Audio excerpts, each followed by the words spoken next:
So today we are looking at why abortion must end.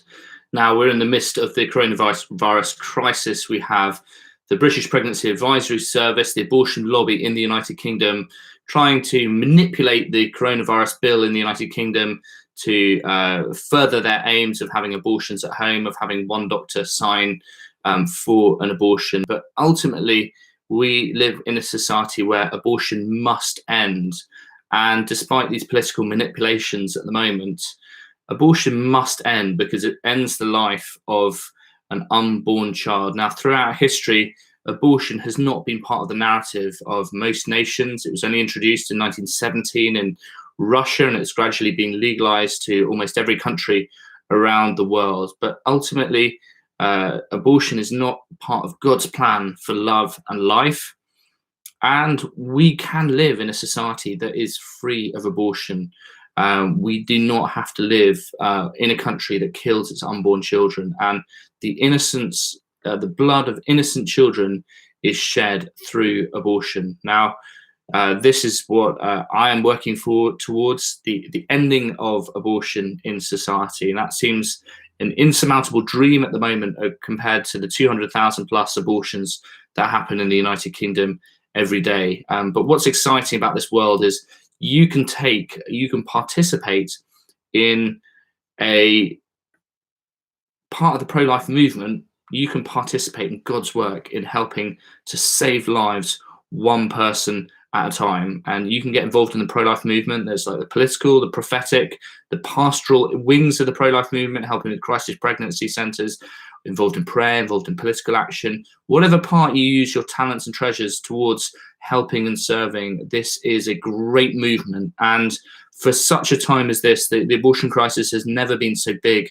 in society. The need has never been so big. There's millions of people wounded by abortion who are looking for hope and for healing. And abortion must end because that must be the will of God as well. That, you know, this work is very much like having a pickaxe to ice, in that you're hitting against the ice with a pickaxe. You're not seeing any movement happen in society, and cracks are gradually appearing in the ice on a frozen lake.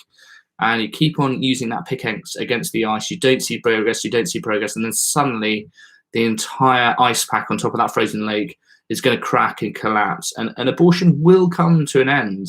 We're seeing huge signs of hope in America at the moment with Trump, with the Supreme Court, inviting more and more pro-life judges coming across. We're seeing good legislation in conservative states. We're seeing extreme legislation in liberal states in America. The country is really dividing out to being very polarized, pro or anti-abortion. But that is a sign of hope for the pro-life movement internationally. And I believe, you know, when one country makes a big change, that will have ripple implications for many other countries spreading out. And before you know it, abortion might be unthinkable. Even in Britain, we need a spiritual, cultural transfer of ownership from a culture of death to a culture of life. And when we wake up and we smell a coffee and realize the horror of abortion, the tragedy that involves, that the taboo is lost, people can talk about it freely without fear of repercussion or judgment.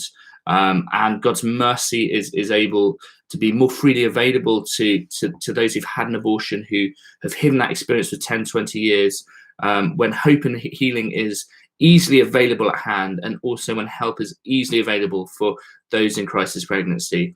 We'll take a big step forwards in seeing the end of abortion in this country. Abortion must end because as pro-lifers, we want to be victorious. We want to see a culture where no more babies die and no more women cry from abortion. We want to see the beauty of the family lived out to its fullest realization in society.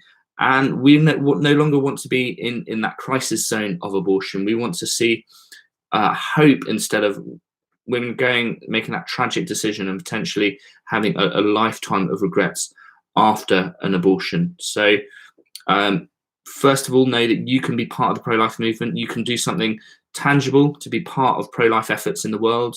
Pray, discern your role, so what God can help you do to help end abortion where you live. Know that abortion must end, that we believe that this really will happen. As difficult as that seems in different countries, abortion will come to an end. And when it does come to an end, what an almighty collapse it'll be. What a huge transfer of ownership. We can live in a country, in a culture of life where there are no abortion clinics, where abortion is unthinkable in society. That is possible, and that's the dream that we're hoping for as pro-lifers. That's where we want to be, and we keep working towards that goal, and we keep building, and before you know it, we will be doing the unthinkable. Thanks for watching today, and may God bless you.